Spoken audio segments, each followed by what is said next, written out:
الحمد لله نحمده ونستعينه ونستغفره ونؤمن به ونتوكل عليه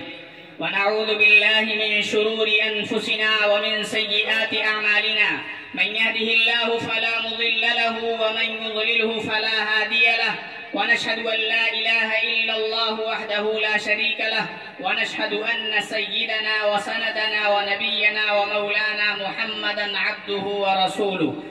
اما بعد میرے محترم بزرگوں اور دوستوں، میرے غیور نوجوانوں، مسلمانوں اور عزیز ساتھیوں اور جامعہ حاضہ کے نوشگفتہ پھولوں، ہمارا آج کا یہ پروگرام جو 15 اگست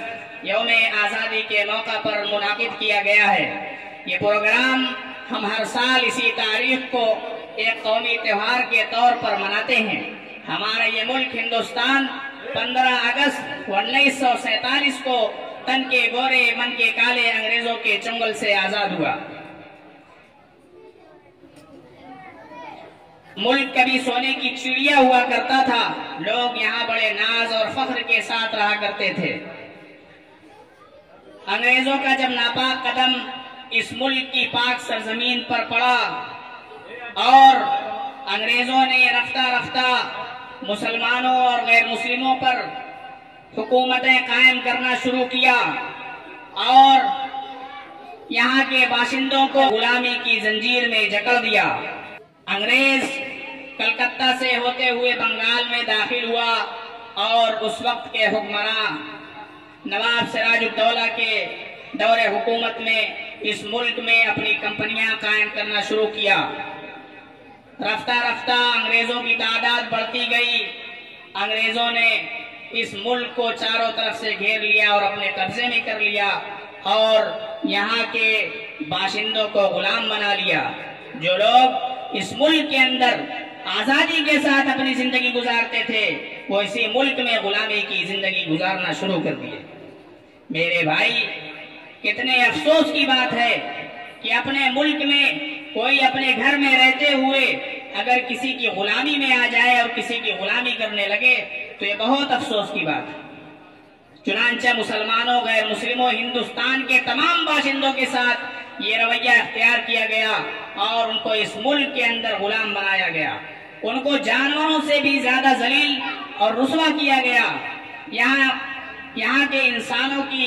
قیمت ایک جانور کی طرح ہو چکی تھی، لیکن میں قربان جاؤں اپنے اسلاف پر، اپنے علماء کرام پر، انہوں نے اس ملک کو آزاد کرانے کی تدبیریں سوچی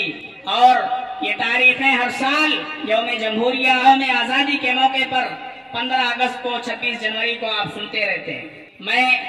آپ کو شارٹ کٹ میں بتاتا چلتا ہوں کہ اس ملک میں رہتے ہوئے، آزاد رہتے ہوئے ہم لوگ غلام ہو گئے، پھر کس طرح سے اس ملک کو آزاد کرایا گیا، کتنی جنگیں لڑی گئی، کتنے علماء کرام شہید ہوئے، یہ ساری باتیں انشاءاللہ تفصیلی طور پر آپ کے سامنے آئیں گی۔ میں قبل اس کے کی اس پروگرام کو اور آگے بڑھاؤں، جامعہ حاضہ کے استاد حضرت مولانا مفتی عبدالقادر صاحب دامت برکاتہم سے گزارش کرتا ہوں کہ سب سے پہلے جامعہ حاضہ کا تعارف پیش کر رہے ہیں کہ یہ جامعہ کی بنیاد کیوں ڈالی گئی، اس کا کیا مقصد تھا اور اس کو کیسے پروان چڑھانا ہے، ان ساری چیزوں پر روشنی ڈالنے کے لیے میں جامعہ حاضہ کے استاد محترم مولانا عبدالقادر صاحب سے درخواست کرتا ہوں کہ تشریف لائیں اور جامعہ حاضہ کے تعارف میں تفصیل پیش کر لو۔ نحمده ونصلي على رسوله الكريم، اما بعد، طلب العلم فریضۃ على كل مسلم۔ اللہ رب العزت کا بے انتہا کرم احسان ہے کہ مجھے جامعہ حاضہ کا تعارف کرانے کا موقع ملا ہے۔ جامعہ حاضہ صرف ان در و دیوار کا نام نہیں ہے، بلکہ اس سے تعلق رکھنے والی تمام چیزوں کے مجموعے کا نام جامعۃ الشیخ ہے۔ جامعہ حاضہ کے ناظم اعلیٰ مولانا قاری محمد طاہر صاحب دامت برکاتہم کے احساسات،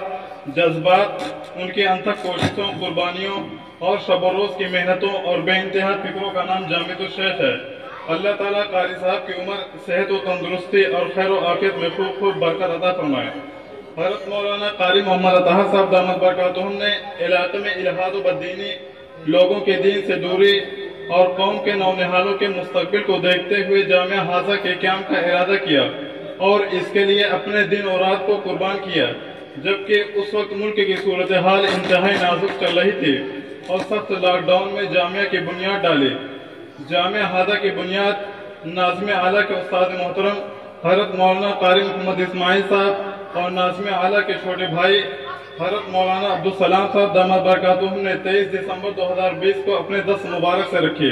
اور جامعہ کی ترقی کے لیے دعا گو ہیں۔ ہم تمام خدام جامعہ ان کی صحت و عافیت کے ساتھ درازگی عمر کے لیے دل سے دعا کرتے ہیں۔ کسی بھی بڑی جماعت یا تنظیم یا کسی بھی بڑے کارواں کی رہنمائی کے لیے کسی امیر یا کسی صدر یا سرپرست کا ہونا لازم ہے، ورنہ یہ سب کے سب راہ سے بھٹک سکتے ہیں۔ جیسے بغیر کھیون کے ناؤ کا چلانا مشکل ہے، اسی طرح مدارس یا تنظیم کو بغیر سرپرست کے چلانا مشکل ہے۔ لہذا ہمارے جامعہ کی سرپرستی شیخ الحدیث حضرت مولانا عاقل صاحب دامت برکاتہم العالیہ ناظم و صدر مدرسین مدرسہ عربیہ مدارالعلوم سہارنپور فرما رہے ہیں۔ اللہ تعالی حضرت کا سایہ ہمارے اوپر تعدیل قائم و دائم رکھے،